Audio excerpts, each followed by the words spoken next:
ઘાટવડની કુમાર શાહનું વરિષ્ઠ ગૌરવ ઘાટવડ ગામના દિવ્યાંગ બાળકે મુસ્લિમ સમાજનું ગૌરવ વધાર્યું છે। જિલ્લા કક્ષામાં સ્પેશિયલ મહાકુંભ દોડની સ્પર્ધામાં જિલ્લામાં પ્રથમ અને ગોળા ફેંકમાં જિલ્લામાં બીજા નંબર પ્રાપ્ત કર્યો છે।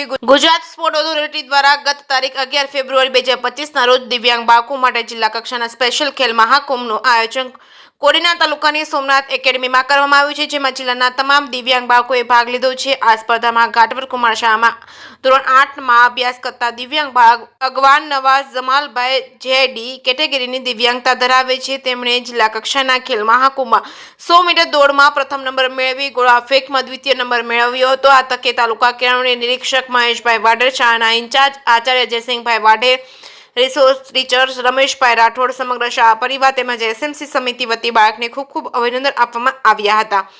જેકેએસ ગુજરાતી સાથે સબીર સેલોત, કોડીનાર। મારું નામ Rathod Rameshbhai, special educator, cluster Ghatvad, BRC Bhavan, Kodinar. જે આ બાળકે સિદ્ધિ પ્રાપ્ત કરી છે ઘાટવડમાં, એના વિશે થોડી માહિતી આપજો। આ બાળક આઈડી ડિસેબિલિટી વાળું છે, ઇન્ટેલેક્ચ્યુઅલ ડિસેબિલિટી। તે ધોરણ 8માં ભણે છે ઘાટવડ કુમાર શાળામાં અને 100 મીટર દોડમાં જિલ્લામાં ફર્સ્ટ નંબર આવેલ છે અને ગોળા ફેંકમાં જિલ્લામાં બીજો નંબર આવેલો છે। બાળક કયા ગામનો છે? આ બાળક ઘાટવડ ગામનો છે અને ઘાટવડ કુમાર પે સેન્ટર શાળામાં અભ્યાસ કરે છે ધોરણ 8માં। આ બાળકને પ્રોબ્લેમ શું છે? એને થોડીક મેન્ટલી પ્રોબ્લેમ છે, મગજની જો કે થોડીક લો ડિસેબિલિટી છે। આ અત્યારે જિલ્લા કક્ષાએ પ્રથમ આવ્યું છે, તો આના પછી શું સ્ટેપ છે? આના પછી ગુજરાત રમાશે રમત, એમાં એમના માટે લઈ જવું પડશે। સાહેબ, આ બાળકને આ સિદ્ધિ પ્રાપ્ત કરવા બદલ તમારે શું કહેવું? અમે સાહેબ એને કોચિંગ આપીએ છીએ, એને બધું માર્ગદર્શન આપીએ છીએ। બાળક, વાલી પ્લસ શાળાના આચાર્ય છે, શિક્ષકો છે, બધા પણ એને માર્ગદર્શન આપે છે।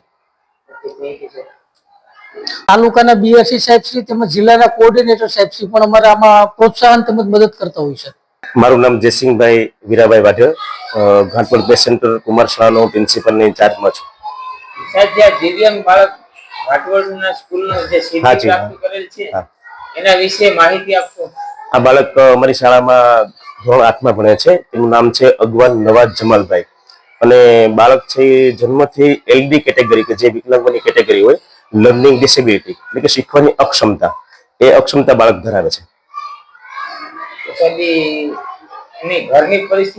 ઘરની પરિસ્થિતિ સાવ નબળી છે। એમના પપ્પા છે એ પોતે પણ વિકલાંગ છે, એમના પગમાં પણ પ્લેટ આવેલી છે અને એમના મમ્મી પણ મોટી ઉંમરના છે એટલે એ પણ અશક્ત છે પોતે, અને બાળકો બે છે એ પણ બિચારા હવે ગરીબાઈમાં જીવે છે અને બાળક વિકલાંગ છે એટલે અમે બને તેટલી આ બાળક આગળ વધે એટલે પ્રયત્ન કરીએ છીએ।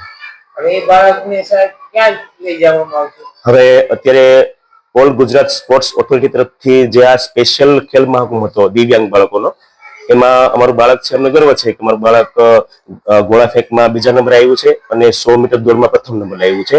તો હવે સ્ટેટ લેવલની જે સ્પર્ધા થશે એમાં અમે આ બાળકને પ્રોત્સાહિત કરીને મોકલશું અહીંથી। એમાં બાળકને કોણ ટ્રેનિંગ આપે છે? આ બાળકને અત્યારે રમેશભાઈ રાઠોડ એના સ્પેશિયલ એજ્યુકેટર છે, કે જે અમારી શાળા છે વિકલાંગ બાળકો કે દિવ્યાંગ બાળકો એમની સંમેલિત શાળા છે।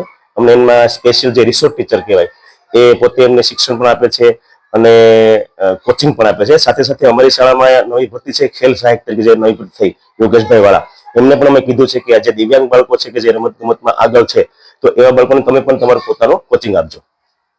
દિવ્યાંગ બાળકોની ટોટલ કેટલી સંખ્યા છે? અત્યારે 15 દિવ્યાંગ બાળકો છે। બીજા કોઈ દિવ્યાંગ બાળકો છે? હા, અત્યારે અમારી શાળામાં હા બધા અમારે 15 બાળકો અમારી શાળાના છે અને અમારું સેન્ટર જે છે એની 5 શાળાના થઈને કુલ 20 થી 25 જેટલા દિવ્યાંગ બાળકો આવે છે। એમાં હા, નગદલા, સુગાળા અને સગદર સિંહ શાળા છે અમારી, ત્યાંથી બાળકો અહીંયા આવે છે।